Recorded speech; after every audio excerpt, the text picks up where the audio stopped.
Assalamualaikum. Waalaikumsalam. Mau ke Pak Kiai ada?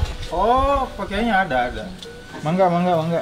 Assalamualaikum.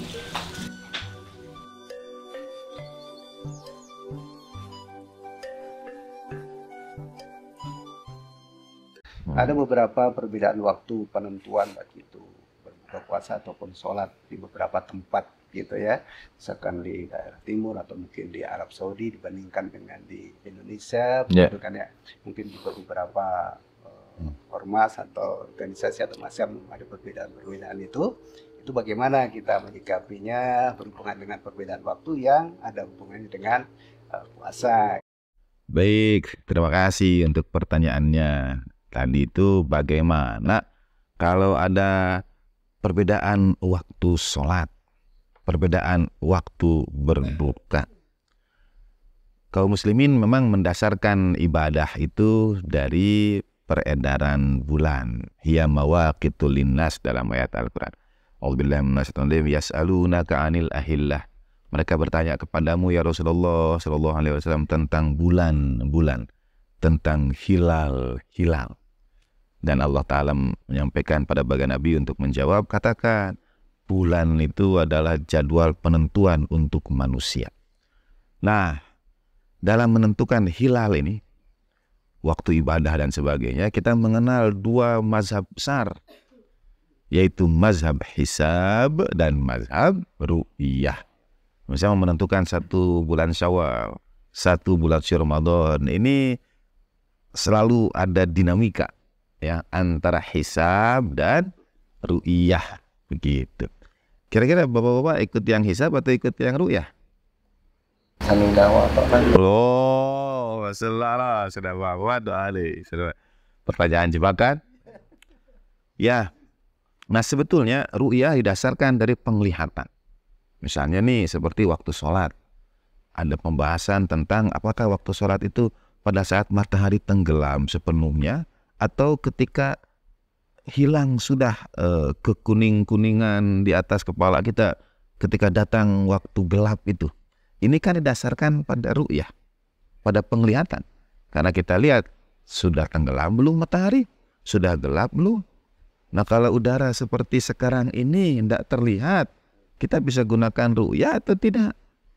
Misalnya penentuan yang sekarang ini banyak digunakan oleh saudara kita kaum muslimin di berbagai tempat termasuk di negeri kita tercinta, sebetulnya kita itu ikut mazhab hisab.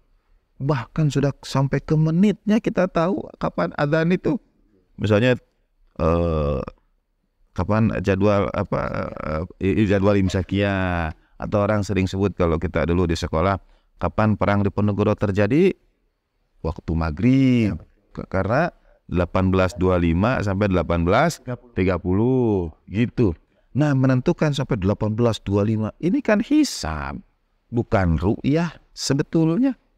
Gitu. Ketika ada orang yang mengakhirkan waktu sholat karena ia berada antara hisab dan ru'yah ini, katakanlah untuk kehati-hatian, kan ini hitung-hitungan, ini sementara waktu ibadah itu sebetulnya ditentukan dari peredaran bulan, dari tenggelamnya matahari. Sekarang semua diprediksi jadwal imsaknya itu murni hisab. Ya, sampai ada waktu imsaknya, waktu subuhnya, waktu zuhur, asar, hitungan menit, dan bisa berbeda tiap kota itu. Itu betul-betul hisab. Nah, jadi yang mengakhirkan, yang menunda itu mendasarkan pada ru'yah. Dari apa ru'yah dia? Misalnya pada ghasaqil lail, pada gelap malam. Jadi dia ingin ru'yah saja, dia ingin lihat sudah gelap atau belum, baru hatinya itu menjadi tenang. Ya bismillah, kita berbuka setelah gelap malam. Keduanya ada dalilnya. Jadi kita menghormati keduanya. Ada yang ingin berbuka langsung begitu, Allahu Akbar, langsung.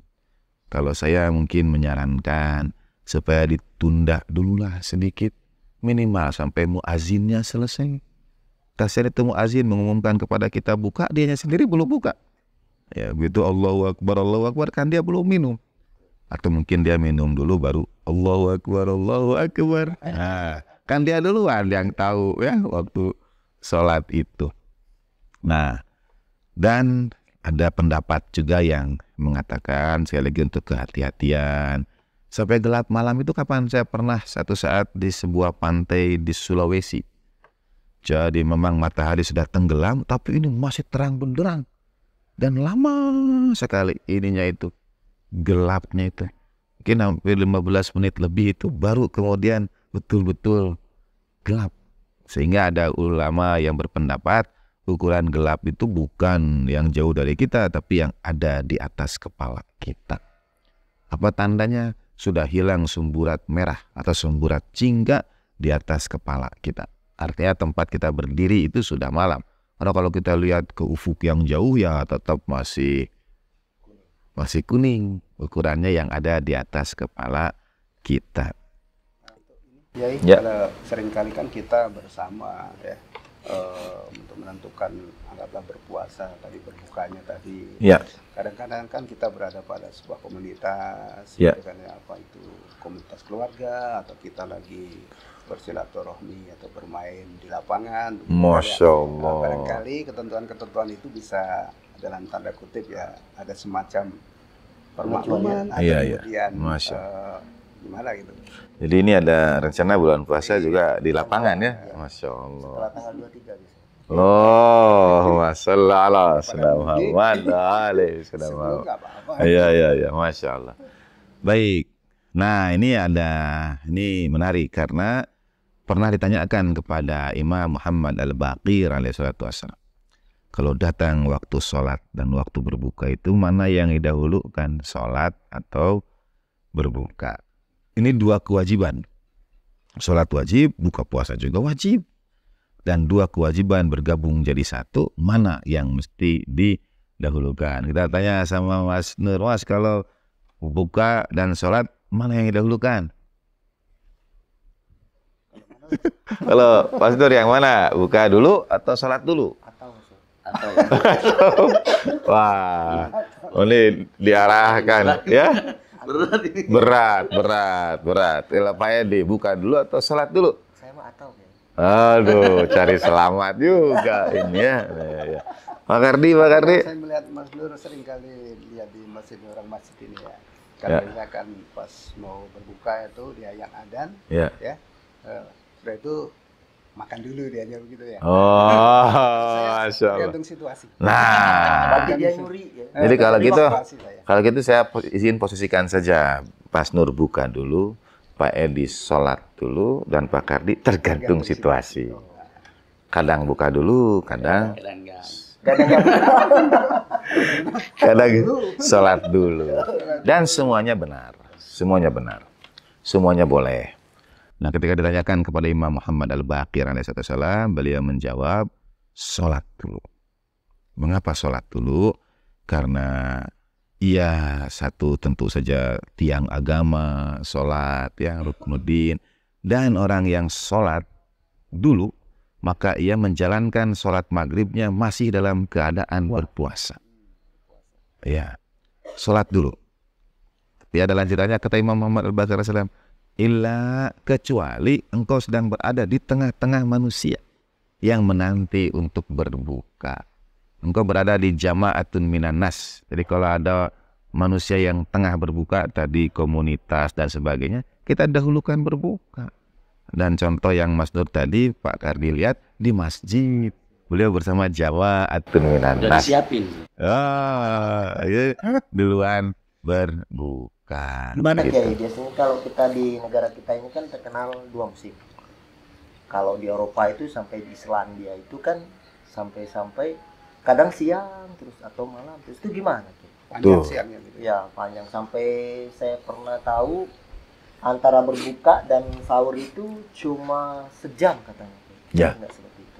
Itu Ya. gimana Kiai menentukan? Selandia, Norwegia itu yang puasanya paling lama. Itu yang sejam, cuma antara berbuka dan sahur jaraknya cuma sejam. Mungkin dapat saya pastikan tidak terjadi perbedaan pendapat apakah tarawih 11 atau 23. Karena sejam ini waktunya. Sejam. Jadi kayaknya belum sempat sudah sahur lagi. Begitu. Saya pernah ditelepon oleh orang tua murid almarhum, sekarang kita doakan Allahumma adkhil ala ahlil quburi surur. Itu telepon, saya sedang di tengah laut sekarang. Beliau kapal pesiar kerjanya. Dan ini saya pakai telepon satelit. Saya mau tanya di tempat saya sekarang, dan karena telepon satelit mahal, ingin jawaban yang segera. Di tempat saya matahari tidak pernah terbenam. Yang Pak ceritakan. Di matahari itu hanya turun sepenggalan saja, nanti dia naik lagi. Gitu. Gimana puasa saya? Saya bingung juga. Saya jawab, Pak, barangkali Bapak termasuk yang tidak berpuasa karena tidak ada syarat-syaratnya. Mulai dari fajar ke maghrib ini tidak ada. Nanti saja Pak di qada. Salat saya bagaimana? Sama juga kan? Berarti subuh tidak ada, maghrib isya tidak ada. Yang ada hanya zuhur dan asar. Nah, saya bilang, sama Pak, sholat juga. Tapi kalau sholat mungkin bisa dilaksanakan dengan niat mengkodo itu pada ya kan banyak tuh waktu ya dia sholat saja maghrib isya. Tapi untuk puasanya diganti saja, dikodok saja. Begitu. Ini tentang mengkodok puasa ini banyak, termasuk misalnya kalau ada ibu yang menyusui atau yang hamil kadang mesti mengkodok. Gitu ya. Ini ada pertanyaan nih tentang tadi yang tentang ibu-ibu yang hamil. Seorang ibu yang sedang hamil, dia berpuasa selang-seling di tahun pertama gitu. Tahun berikutnya, berarti tahun kedua, bayinya sedang ASI, berarti kan dia nggak puasa juga. Tahun sekarang bayinya berarti tahun ketiga, bayinya masih ASI, usianya 1,3 tahun. Dia belum bisa kodok. Untuk bayar fidyah juga ia tidak mampu. Gimana solusi kodok puasa 2 tahun yang lalu? Masya Allah. Ini ibu yang puasanya selang-seling. Seperti pertanyaan bapak-bapak ini selang-seling ini ya. Bergantian tanyanya ya. Jadi selang-seling juga jawaban. Tergantung transferan. Oh, wassalamualaikum warahmatullahi wabarakatuh.